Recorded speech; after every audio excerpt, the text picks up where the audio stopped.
En création du fonds de garantie des prêts aux entreprises, le président de la République, vu la Constitution, décrète. Chapitre 1, création, article 1er. Il est créé un fonds de garantie des prêts aux entreprises, en abrégé FGPESA, en République de Guinée. Chapitre 2, tutelle, article 4, le FGPESA est sous la tutelle technique de la primature et sous la tutelle financière du ministère de l'économie et des finances. Et on en vient aux ressources et emplois. Article 17, les emplois du fonds de garantie des prêts aux entreprises sont constitués par les garanties octroyées aux banques, établissements financiers, institutions de microfinance et aux autorités des marchés publics afin de faciliter l'accès au financement des entreprises et aux marchés, les dépenses de fonctionnement. Chapitre 5, dispositions diverses et finales. Article 22, le présent décret qui prend effet à compter de sa date de signature sera enregistré et publié au journal officiel de la République Conakry le 29 mai 2020, signé professeur Alpha Condé.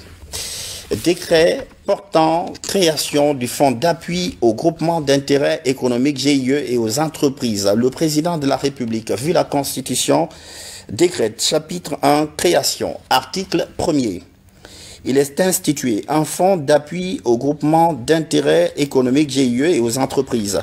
Le fonds d'appui est placé sous la tutelle technique du ministère de l'Industrie et des PME et sous la tutelle financière du ministère de l'Économie et des Finances. Ce qui nous amène aux dispositions diverses et finales. Article 13, le présent décret qui prend effet à compter de sa date de signature sera enregistré et publié au journal officiel de la République de Guinée-Conakry le 29 mai 2020, signé professeur Alpha Condé. Une séance plénière à l'Assemblée nationale. Cette séance plénière porte sur l'établissement d'un chronogramme de travail. Dans les prochains jours, les députés doivent adopter plusieurs textes de loi, notamment le code électoral. Le point avec François Lama. La plénière de ce vendredi a débuté par des informations d'intérêt parlementaire à l'attention des députés pour une meilleure exécution des activités de l'Assemblée nationale. Les députés ont adopté à l'unanimité le premier chronogramme pour le compte de la session ordinaire 2020. Dans ce chronogramme figure une convention relative à la construction des écoles professionnelles dans les 8 régions du pays, un projet de loi portant code électoral en République de Guinée et 3 projets de loi organique soumis à l'examen et à l'adoption des députés. Nous avons le temps nécessaire pour les étudier, nous avons le temps nécessaire pour les discussions, les amendements et autres. Donc si un chronogramme est élaboré dans ce sens-là, nous n'avons aucune raison de rejeter. Parmi ces documents, celui qui nous concerne, c'est un projet des accords de crédit pour la construction des écoles techniques dans les 8 régions administratives. Le programme qui a été mis sur le chronogramme nous a enchantés parce que nous devons effectivement travailler et c'est le travail qu'on a mis dans le chronogramme. Donc c'est pourquoi on a voté. Ce chronogramme prendra fin le 18 juin prochain. Cette conférence vidéo des ministres de la Défense de la sous-région. Au menu des entretiens, le renforcement de la sécurité dans l'espace CEDEAO. Il s'agit de la première réunion d'un comité mis en place récemment et qui a mandat jusqu'en 2024. Le ministre d'État, ministre de la Défense de Guinée, a pris part à cette rencontre. Adjudant Omar Kamara de la presse militaire. La lutte contre le terrorisme est une préoccupation pour les États membres de la communauté économique des États de l'Afrique de l'Ouest CEDEAO. Pour éradiquer ce phénomène, le ministre guinéen de la Défense avec ses homologues ont procédé à travers une vision-conférence à l'ouverture de la session inaugurale du comité de pilotage du plan d'action 2020-2024 pour endiguer le terrorisme dans l'espace CEDEAO. Ça a été une occasion pour nous d'échanger et d'exprimer les préoccupations de nos différents pays en ce qui concerne le renforcement de la sécurité et la lutte contre le terrorisme dans les pays membres de la CEDEAO. Au cours de cette vision-conférence, il était question d'approuver un fonds de financement du plan invitant les États membres à verser des contributions volontaires pour l'année 2020. Sur ce, les ressources doivent être versées en temps opportun afin d'accélérer la mise en œuvre du plan et de proposer un mécanisme de mobilisation des ressources pour la période 2020-2024. Déjà, il y a l'IMOA qui a promis 500 millions de dollars. Les pays qui ne sont pas membres de l'IMOA doivent aussi contribuer à la hauteur de leurs moyens pour montrer à l'opinion nationale et internationale que nous sommes décidés à lutter contre vraiment ce fléau qui est devenu une préoccupation de tous les pays aujourd'hui. L'objectif poursuivi à travers ce plan d'activité est d'endiguer rapidement la multiplication et l'expansion des attaques terroristes. Ceci contribuera à crédibiliser le fort engagement des chefs d'État et de gouvernement dans la lutte contre le terrorisme. L'actualité nationale encore, ces camions bloqués au niveau des barrages en partance pour l'intérieur du pays. Il faut d'abord passer par un centre de dépistage au kilomètre 36. Le processus est jugé lent par les transporteurs. Ce matin, le ministre de la Sécurité était sur le terrain. Commandant Morikaba, correspondant de la police nationale. La Guinée, dans son offensive contre la Covid-19, entend vite stopper la chaîne de contamination. Les autorités ont mis Conakry en quarantaine. Pour y sortir ou entrer, des règles sont à respecter. C'est le cas des transporteurs de marchandises qui doivent obligatoirement passer leur test de dépistage au centre du camp Kwame Nkrumah au kilomètre 36. Une fois ils sont là-bas au niveau de la rentrée du camp, je leur demande d'abord de laver la main. Une fois qu'ils lavent la main, ils viennent ici. L'étape 2, c'est de se faire enrouler sur notre fiche d'enregistrement. On donne la fiche à un informaticien qui est là, qui nous crée le code DHE. C'est-à-dire c'est ce qui permet déjà de conduire son échantillon jusqu'à ce que ça soit traité et jusqu'à ce que les résultats sortent. Je viens faire mon test ici, je veux voyager, mais les résultats tardent à sortir. Et au niveau des barrages, il faut montrer ces résultats. Comment se déroule le dépistage sur le terrain? Les mesures barrières sont-elles respectées? Pourquoi des embouteillages dans les barrages? Voilà entre autres préoccupations que le ministre de la Sécurité et de la Protection civile tente de répondre en arrivant ici. C'est à cet endroit que se font les tests pour ceux qui veulent sortir de Conakry afin de s'assurer qu'ils ne sont pas positifs au Covid-19 et leur permettre de partir ou les prendre en charge. Donc il fallait venir voir comment se déroule ce processus pour comprendre un peu toutes les étapes avant d'arriver au barrage et éventuellement de sortir de Conakry, parce qu'il y a de l'encombrement sur ces deux axes pour sortir de Conakry. Le chef de l'État a été alerté que ça crée de la tension, que ça crée de l'encombrement. Il nous a instruit de prendre toutes les mesures pour permettre un désengorgement. Donc la première chose, c'est de comprendre le processus et ensuite adopter des mesures qui vont permettre d'éviter que les gens arrivent jusqu'au barrage sans avoir leurs résultats et donc créer encore un engorgement. Donc déjà comprendre comment ça se passe ici et voir comment remonter les informations sur la manière de renforcer leur capacité d'analyse des échantillons et ensuite voir au niveau de Conakry même à certains endroits comment sensibiliser et contrôler les chauffeurs avant qu'ils arrivent à proximité des barrages et leur dire écoutez, si vous n'êtes pas en règle, si vous n'avez pas votre test, si vous n'avez pas votre papier, c'est pas la peine de continuer et d'aller créer un embouteillage là-bas. Par cette visite de terrain, Damantan Albert Camara affiche l'engagement du gouvernement guinéen à bouter le coronavirus hors de nos frontières. Pour y arriver, ce centre verra bientôt sa capacité opérationnelle améliorée. Sécurité toujours, mais alimentaire cette fois-ci. Une mission du ministère de l'Agriculture sillonne les grands bassins de production du pays. L'objectif est d'activer un plan de riposte rapide à une éventuelle pénurie de denrées de grande consommation. Le poids de la crise commence à se faire sentir et les autorités du secteur agricole veulent prendre des mesures préventives. Reportage grand format, Fodé Camara. Avant les grandes pluies du mois de juin, dans une chaleur caniculaire de plus de 42 degrés à l'ombre, la mission multidisciplinaire du ministère de l'Agriculture est sous les traces du potentiel en terre agricole de Koundara. Un potentiel estimé à plus de 30 000 hectares. L'une des prestigieuses illustrations de ce patrimoine inexploité est la plaine d'Alkémé de 2000 hectares. Aujourd'hui, pour contribuer à valoriser les terres arables du Badiar, Mamadou Bobo Diallo, le président de la Chambre nationale d'agriculture, investit depuis 2 ans dans cette plaine pour le plus grand bonheur des acteurs du développement rural. Monsieur le Président de la Chambre nationale d'agriculture, je vais nommer Monsieur Bobo Denken. Il est venu, il a visité et il a promis qu'il va mettre en valeur cette plaine. J'avoue, pour les années qu'il a eu à évoluer, hormis les paysans, même nous techniciens, nous avons trouvé notre compte. Les paysans sont pris en compte au point de vue salaire pendant les 5 mois de pluie, avec aussi avec l'alimentation qui suit. Donc tous ceux qui sont riverains, quand Bobo est là, c'est vraiment de salut pour eux. Sans compter aussi qu'ils apprennent quelque chose auprès des services agricoles, parce que l'épandage d'engrais, les travaux de pulvérisation des produits phytosanitaires, tout ça là, c'est des choses qu'ils captent et qu'ils vont utiliser dans leur propre champ. Grâce à Bobo, les 2 ans là, il est en train d'acheter les produits au niveau des paysans.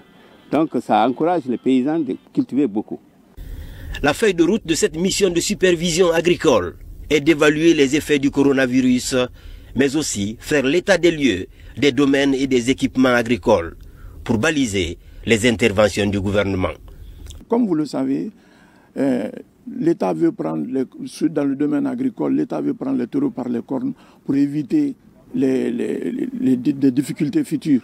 Et pour cela, il faut revenir sur le terrain, remonter les informations pour lui permettre de prendre des dispositions pour éviter une crise alimentaire à notre pays. Et nous pouvons dire que dans l'ensemble, la mission s'est très bien passée. Nous remontons avec des données dont nous avons insisté pour la qualité, la fiabilité de ces données, qui permettront au cadre, dans la synthèse et jusqu'aux décideurs, de faire un travail qui puisse remonter encore et nous aider à éviter cette crise dont nous avons vraiment peur. La production de la plaine d'Alkémé va bientôt se retrouver dans les entrailles de la rizerie de Denken, dans la région de Boké. Aujourd'hui, grâce au dynamisme du secteur privé et au programme prioritaire d'appui du secteur rural, 5 rizeries sont disponibles dans les grands bassins de production du pays. Je crois que cette initiative, c'est une invitation en fait à l'ensemble des opérateurs économiques guinéens ou à l'ensemble des cadres guinéens pour s'intéresser à ce domaine qui est un domaine porteur de croissance et de développement. D'une capacité de 120 tonnes de riz net par jour, cette première rizerie du pays va aider les autorités à répondre au double enjeu de nourrir les populations à court terme et de constituer à moyen terme une réserve alimentaire pour faire face aux éventuels effets du coronavirus. Aujourd'hui, les pays exportateurs du riz deviennent de plus en plus les plus grands consommateurs au monde. Les pays exportateurs sont en train de reconstituer leur stock de sécurité. Et ils ne sont pas à risque parce qu'ils ont des stocks de sécurité. Ce sont ces stocks qu'ils sont en train d'utiliser. Donc ça veut dire leur récolte de cette année. Et leurs États vont les racheter pour reconstituer leur stock de sécurité. Donc c'est l'année prochaine que moi j'aurai des inquiétudes si la production n'est pas énorme. Donc, mais pour l'année là, je crois qu'on pourra se débrouiller jusqu'à la fin de l'année. On ne va pas mourir de faim. On est là-dessus. Heureusement, à l'intérieur, il n'y a pas assez de malades pour le moment. Beaucoup ont réussi à emblaver quand même. Donc c'est pour cela que j'ai dit, moi je n'ai pas trop peur pour nous pour cette année. Je n'ai pas trop peur. Ici, dans la rizerie de Denken, depuis 2 mois, pour préparer les stocks de sécurité, le riz est collecté, décortiqué, étuvé, poli et blanchi, avec une phase de passage au laser pour plus d'homogénéité. Pour la campagne agricole 2020-2021, sous l'instruction du président de la République, l'enjeu stratégique est de booster la production locale pour satisfaire les demandes sans cesse croissantes des populations. Et puis 21 millions de dollars, c'est le montant que l'ONUDI va débloquer pour financer certains programmes industriels. L'enveloppe couvre la période 2020-2023. Plusieurs de ces projets permettront de créer de nouveaux emplois. C'est ce que nous explique notre reporter Mamadi Gassama qui a assisté à la signature de ce projet. La Guinée rentre de plein pied dans l'atteinte de ses objectifs de développement inclusif durable. Au plan industriel, le pays amorce l'élan du cycle 2020-2023. Par l'appui de l'Organisation des Nations Unies pour le développement industriel, ONIDI, un accord de 21 millions de dollars est obtenu. C'est un programme qui s'adapte aux priorités du Plan national de développement économique et social, à la deuxième phase du PN2S et à l'assistance socio-économique liée au Covid-19. Actuellement, alors, nous avons des initiatives qui portent sur le développement des chaînes de valeur de l'ananas. Nous avons des initiatives qui portent sur le développement des activités productives vertes et en même temps de facto créer des emplois verts. Donc, la valorisation des déchets, par exemple la chaîne des déchets. Et nous avons des programmes qui couvrent le développement des énergies renouvelables. Le programme s'inscrit dans la diversification de l'économie guinéenne, une stratégie élaborée à la base par les départements sectoriels du pays. Parmi les secteurs concernés, il y a entre autres l'agro-industrie, la compétitivité industrielle des entreprises, l'emploi des jeunes et des femmes ou encore la production durable. C'est un accord stratégique qui comporte 5 points déterminants pour la diversification de notre économie et un projet intégré d'industrialisation qui tient compte des dimensions économiques, sociales et environnementales. Au niveau du ministère, c'est un accord qui va aider à la mobilisation et à la coordination des partenariats pour servir de levier et de levain à notre action industrielle. Il faut saluer en cela la volonté politique très marquée et déterminée du chef d'État, professeur Alpha Condé, et de tout son gouvernement, qui est une bonne nouvelle pour le secteur industriel, dont la mise en œuvre des politiques et des réformes sera facilitée par les composantes de cet accord et le financement auquel il permettra d'accéder. Dans le montant global de l'accord, 7 millions de dollars sont déjà mobilisés. Le soutien des efforts de partenariat du ministère est aussi pris en compte. Le projet est assorti de la 3e décennie de développement industriel de l'Afrique. L'Observatoire national de la jeunesse a désormais un siège. Cette structure a son centre des opérations à Almamia dans la commune de Kaloum. L'Observatoire a pour rôle, entre autres, de collecter des informations sur les besoins réels des jeunes afin d'aider les pouvoirs publics à orienter les solutions. Tawel Kamara. Voici l'immeuble qui abrite désormais le nouveau siège de l'Observatoire national de la jeunesse. Il est situé au quartier Almamia à Kaloum, non loin de la Sotelgui. L'Observatoire national de la jeunesse est une plateforme digitale qui a pour mission principale de suivre de manière dynamique l'évolution des phénomènes liés aux différentes catégories de jeunes. Ici, toutes les questions concernant les jeunes seront débattues. À travers cette plateforme, le gouvernement et ses partenaires vont mieux cerner la situation des jeunes du pays. C'est un siège justement qui permettra à cette structure importante de travailler dans les meilleures conditions en faveur de la jeunesse guinéenne. Vous savez que la jeunesse guinéenne est une priorité pour le chef de l'État et pour son Premier ministre, Dr Kassory Fofana. Tous les bureaux de l'Observatoire national de la jeunesse sont équipés d'outils informatiques pour permettre au personnel de collecter, traiter et diffuser toutes les informations liées à la situation de la jeunesse à travers la fourniture de données fiables à partir des enquêtes et des sondages menés sur les jeunes. C'est un service qui s'occupe de collecter les informations statistiques pour les mettre à la disposition de l'État et des partenaires en vue de bien planifier les activités et de décider de très bonnes choses pour les jeunes Guinéens. L'Observatoire national de la jeunesse est un établissement public créé en 2018. Il va résoudre toute la problématique de la jeunesse. Comment rentabiliser la pisciculture familiale? La question fait l'objet d'échanges virtuels entre tous les acteurs impliqués dans le projet, un projet financé par la Russie et le Japon. La Haute-Guinée et le Fouta Djallon, Ansouman Toumani Kamara. Avec la maladie à coronavirus, les nouvelles technologies sont de plus en plus sollicitées dans l'exécution des projets de développement. En lieu et place des rencontres ordinaires, le télétravail est aujourd'hui très sollicité. Ici, en image, des acteurs liés à la promotion d'un projet de développement d'étangs piscicoles à l'intérieur du pays.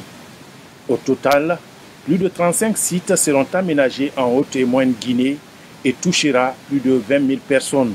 Le gouvernement et la NAG ont parfaitement mesuré les potentialités de la pêche continentale, qui est principalement pratiquée dans la région de la Haute-Guinée, avec une capacité de près de 13 500 tonnes par an, et qui pourrait connaître un développement remarquable en Moyenne-Guinée, au vu des innombrables atouts insuffisamment valorisés qu'elle recèle. C'est ainsi que la NAG, à travers son partenariat avec le PNUD, a décidé d'aménager ces 35 sites piscicoles. Le projet sera financé par le Japon et la Fédération de Russie à hauteur de 3 millions d'euros. À terme, un objectif de 20 000 tonnes de poissons sur les marchés locaux est projeté. La pisciculture a été inscrite par le gouvernement comme une priorité stratégique de lutte contre l'insécurité alimentaire et nutritionnelle, mais également contre la pauvreté. Cette vision correspond au pilier 2 du PN2ES et s'inscrit en droite ligne avec les objectifs du développement durable. Avec la poursuite du développement de la pêche continentale dans l'arrière-pays, la Guinée et ses partenaires sont engagés à lutter contre l'insécurité alimentaire malgré le handicap du coronavirus qui affecte toute la production mondiale. Administration du territoire, la mission humanitaire poursuit son périple dans le pays profond. Ce soir, on s'intéresse à l'étape de la forêt. Plusieurs bâtiments touchés par des pluies violentes vont être reconstruits. Les sinistrés bénéficient d'un accompagnement de l'État. Mohamed Lamine Kamara. En cette période de grande pluie, des sinistres sont souvent enregistrés dans le pays profond. En Guinée forestière, le dernier cas en date remonte au 4 mai 2020. Plusieurs localités des préfectures de Guékédou, de Macenta et des Zérekouré ont été frappées de plein fouet par de fortes tornades. Le bilan fait 2 morts et des dégâts matériels indénombrables. En guise d'assistance et de compassion aux victimes, la mission du ministère de l'administration du territoire est ici à Zao, un des districts de la sous-préfecture de Yalézou, préfecture des Zérekouré. Nous vivons cette année une pandémie qui a bouleversé tout dans notre planète. Et au regard de ça, les localités victimes de catastrophes se retrouvent dans une vulnérabilité extrême. Alors nous avons été commis par l'État guinéen d'apporter de l'aide afin que ces familles, ces communautés puissent résister au choc provoqué par les catastrophes. Je suis très content de remercier non seulement le président Alpha Condé, et je suis vraiment très heureux de remercier tout le gouvernement guinéen. Parce que vraiment, ils nous ont assistés au moment de nos difficultés. Ils ont parvenu à prouver que vraiment ils sont avec nous. L'étape précédente de la mission, les centres-villes de Guékédou et de Macenta. Dans ces magasins, des tonnes de riz, des cartons d'huile et de savon accompagnés d'enveloppes symboliques. La population de Guékédou est réellement satisfaite de l'appui qu'elle ne cesse de bénéficier de la part de l'autorité chaque fois qu'il y a un événement. Au nom de toutes les populations de Macenta, de toutes les autorités de Macenta, nous disons merci, non seulement à vous qui représentez, monsieur le ministre de l'administration, mais singulièrement au gouvernement. Et ce que je pourrais vous dire, on va travailler avec votre représentant qui est là, pour que ce que vous avez apporté, ça arrive à cette population sinistrée et qu'elle puisse en bénéficier. Les autorités locales à tous les niveaux ont salué et apprécié la promptitude de l'État guinéen pour cette assistance humanitaire à l'endroit des populations sinistrées. Avant de boucler cette édition, on revient sur ces 2 décrets. Le premier portant création du Fonds d'appui au groupement d'intérêt économique GIE et aux entreprises. Le président de la République, vu la Constitution, décrète. Chapitre 1, création. Article 1er. Il est institué un fonds d'appui au groupement d'intérêt économique et aux entreprises. Le fonds d'appui est placé sous la tutelle technique du ministère de l'Industrie et des PME et sous la tutelle financière du ministère de l'Économie et des Finances. Article 2. Le fonds d'appui a pour objet d'apporter des assistances financières remboursables aux GIE et aux entreprises particulièrement touchées par les conséquences économiques, financières et sociales de la propagation du coronavirus. Et puis, chapitre 5, dispositions diverses et finales, article 13, le présent décret qui prend effet à compter de sa date de signature sera enregistré et publié au journal officiel de la République de Guinée-Conakry le 29 mai 2020, signé professeur Alpha Condé. Décret portant création du fonds de garantie des prêts aux entreprises. Le président de la République, vu la Constitution, décrète. Chapitre 1, création. Article 1er. Il est créé un fonds de garantie des prêts aux entreprises, en abrégé FGPESA, en République de Guinée. Article 2. Le FGPESA est une société anonyme avec conseil d'administration dotée de la personnalité juridique, de l'autonomie financière et de gestion. Chapitre 5, dispositions diverses et finales, article 22. Le présent décret qui prend effet à compter de sa date de signature sera enregistré et publié au journal officiel de la République Conakry le 29 mai 2020, signé professeur Alpha Condé. C'est la fin de cette édition d'information. Merci de votre fidélité à la télévision nationale. Bonsoir et à demain.